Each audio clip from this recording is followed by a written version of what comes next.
Article 32. Alors, l'article 32 dit « Vous gardez le silence ».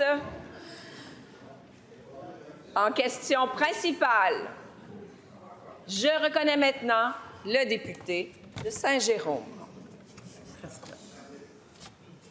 Madame la Présidente, toute l'année, j'ai voulu rappeler au gouvernement ses racines, ses principes, sa boussole, lui dire qu'il y a urgence. J'emprunte aujourd'hui les mots d'une lettre que j'ai reçue. Écoutez bien ça, Madame la Présidente. Monsieur le député, avec le temps de ma très jeune vie, j'ai énormément perdu confiance en nos institutions démocratiques. Vous êtes l'un des rares qui a su préserver la flamme qui s'éteignait lorsque vous êtes devenu indépendant. Je rêvais d'être politicien parce que j'ai un amour profond pour notre Québec. Malheureusement, je me suis résigné à ne pas m'engager dans ce combat. Je cajole même l'idée de partir vivre autre part. Le Québec, champion de la liberté du temps des d'Iberville et des Marquettes, s'est muté en une chimère frustrée et gavée d'immobilisme. Pour ma part, je compte m'en aller en affaires, j'ai 18 ans et j'ai la vie devant moi après tout. Sincèrement, Yévan, simple citoyen. Il aurait pu s'appeler Aurélie, Adam, Laurence, Flavie. Il aurait pu s'appeler Xavier ou Victor. Il est ici dans les tribunes. Est-ce que le premier ministre accepte de le rencontrer? Réponse du ministre de la Justice. Bien, Madame la Présidente, on le salue. Et je pense que c'est important la démarche que cette jeune personne fait, Madame la Présidente. S'engager en politique, c'est important. S'engager pour notre communauté, pour notre collectivité, c'est important. Puis du côté gouvernemental, tous les membres du gouvernement, c'est le choix qu'ils ont fait pour prendre des décisions difficiles, pour faire en sorte de mettre fin au statu quo, entre l'alternance entre les deux mêmes vieux partis. On l'a vu durant toute la période des questions aujourd'hui, Madame la Présidente, parce que les libéraux ont mal géré, ils n'ont pas entretenu nos infrastructures. On est obligé d'investir massivement dans le plan québécois des infrastructures, Madame la Présidente, pour faire en sorte d'offrir des services, des infrastructures de qualité à la population québécoise. Alors, on travaille sans relâche et c'est ce qu'on va continuer à faire, Madame la Présidente, pour justement donner des services de qualité à la population québécoise. Alors, je salue le fait que le député de Saint-Jérôme soit le porte-voix de cette jeune personne qui souhaite s'engager en politique. On l'invite à le faire, mais aussi à respecter ses engagements, ses convictions et ses engagements envers ses concitoyens qui ont voté pour un député d'une formation politique et qui souhaitent que leur député les représente adéquatement. Première complémentaire.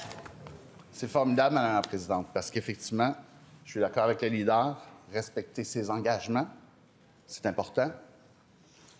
Puis pour ce qui est des engagements qu'on a pris, bien, il y en a plein qu'on a laissés de côté. Et c'est une conversation qui, pour moi, est importante parce qu'on doit penser à l'avenir. D'ailleurs, est-ce que ce n'est pas dans le nom de votre parti, Avenir? Et vous vous adressez à la présidente. Et la réponse de la présidente du Conseil du Trésor.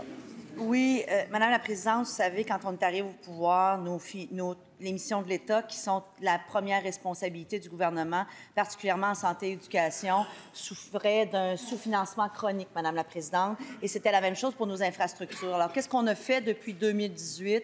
On a augmenté le budget de fonctionnement, on a augmenté le PQI de 50 à 60 % respectivement. Pourquoi? Parce qu'il fallait réinvestir massivement dans les missions de l'État. Et on a fait des choix délibérés de mieux investir dans nos employés, c'est-à-dire les infirmières, les enseignants, parce qu'ils sont la substance de ces missions de l'État. Maintenant, aujourd'hui, il faut apprendre à mieux consolider ces missions, à optimiser, et on est en action. Et deuxième complémentaire. Les budgets, c'est des moyens. Quand on dépense puis qu'on fait des choix, c'est des moyens. Est-ce que les résultats sont à l'avenant?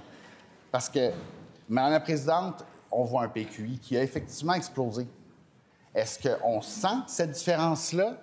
Est-ce que les citoyens du Québec la sentent? Moi, si on me dit juste, ben, on a plus dépensé que l'autre d'avant, bien, je fais juste dire que ça coûte plus cher parce que le résultat, il est pas mal similaire.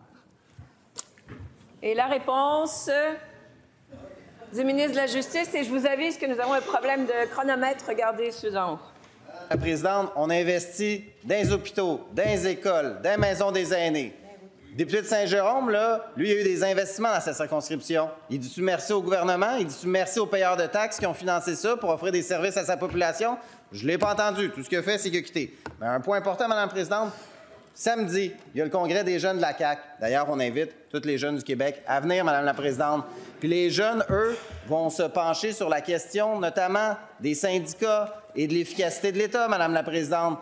Ils ne feront pas comme le Parti québécois puis Québec solidaire, où eux sont du côté des syndicats, font des deals avec les syndicats pour se faire élire, puis promettent des affaires aux présidents des centrales syndicales pour se faire élire derrière des portes closes, les partis des lobbies, PQ, QS. Voilà, cela met fin à cette période.